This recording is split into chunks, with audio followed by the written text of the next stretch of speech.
Assalamualaikum warahmatullahi wabarakatuh. Perkenalkan, nama saya Depi Jupita Murdianti. Profesi saya sebagai ahli teknologi laboratorium medik. Tujuan dari pembuatan video saya kali ini yaitu untuk menyelesaikan tugas bela negara pada pembekalan Nusantara Sehat batch 18 tahun 2021.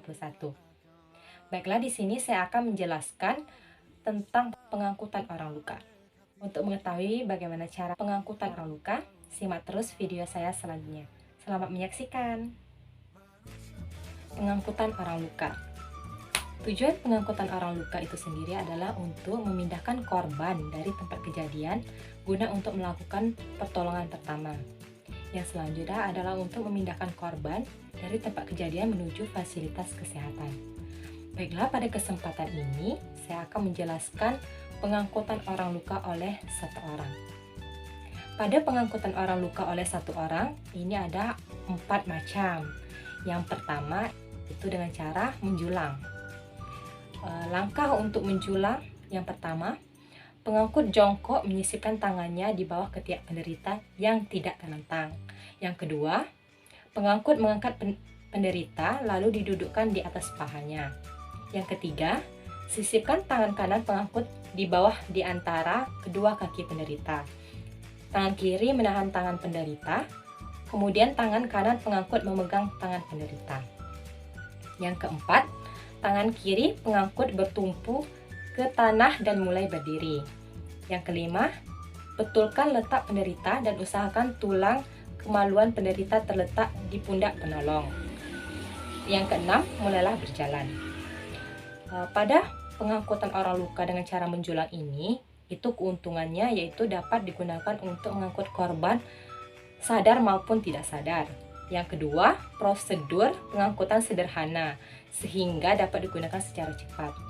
Namun kerugiannya yaitu jarak tempuh terbatas sampai dengan 300 meter. Yang kedua, rawan cedera bagi pengangkut terutama pada medan yang tidak rata.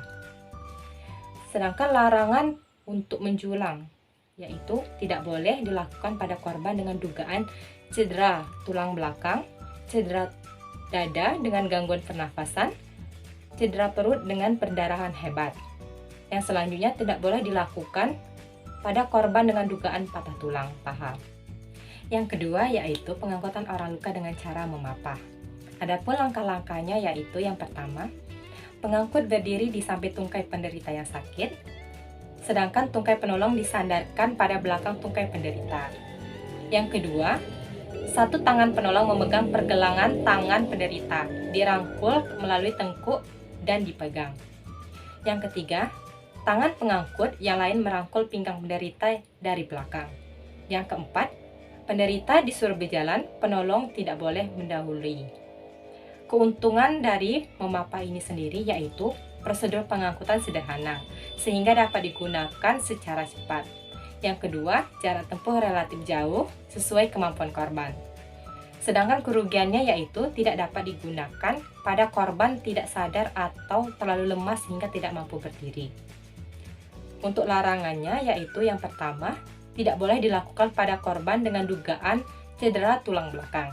Yang kedua, tidak boleh dilakukan pada korban dengan dugaan patah tulang paha. Untuk yang ketiga yaitu pengangkutan orang luka dengan cara membopong.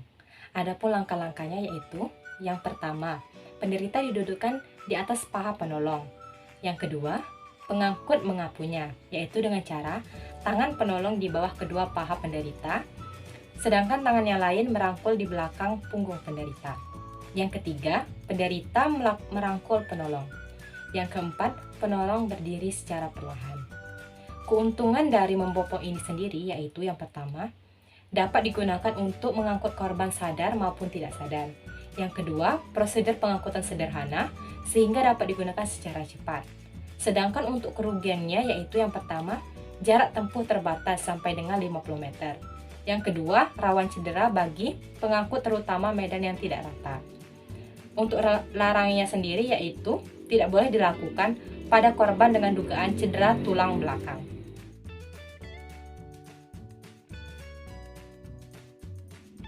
Yang keempat yaitu dengan cara menggendong.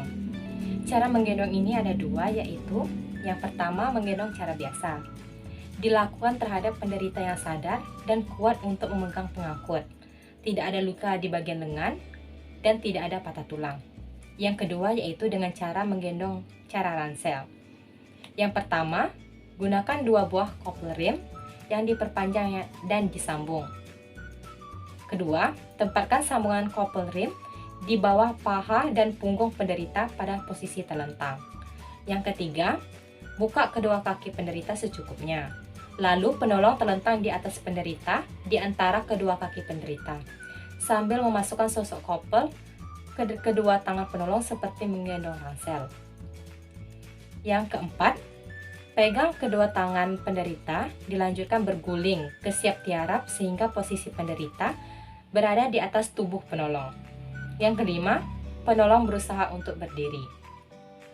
Keuntungan dengan cara menggendong yaitu yang pertama, dapat digunakan untuk mengangkut korban yang sadar maupun tidak sadar.